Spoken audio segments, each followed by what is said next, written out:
Cooker சூடானதும் 1 table spoon oil சூடானதும் சின்ன வெங்காயம் 1 கப்பு, உருளைக்கிழங்கு 4, தக்காளி 5, பச்சை மிளகாய் 5, மஞ்சள் தூள், கொத்தமல்லி, உப்பு நல்லா கலந்து விட்டுடலாம். 1/2 கப்பு தண்ணி, 3 விசில் வர வரைக்கும் வெயிட் பண்ணலாம். அத்து வச்சு கடைஞ்சிடலாம். சூடானதும் 1 டேபிள் ஸ்பூன் ஆயில் சூடானதும் கடுகு 1/2 டீஸ்பூன், சீரகம் 1 டீஸ்பூன்.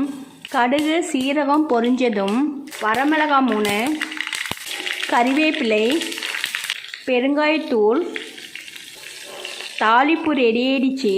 தாளிப்பை சேர்த்துருவோம். உருளைக்கிழங்கு தக்காளி கடைகள் ரெடி ஆயிடுச்சு. இது போல் ட்ரை பண்ணி பாருங்கள். தேங்க்யூ.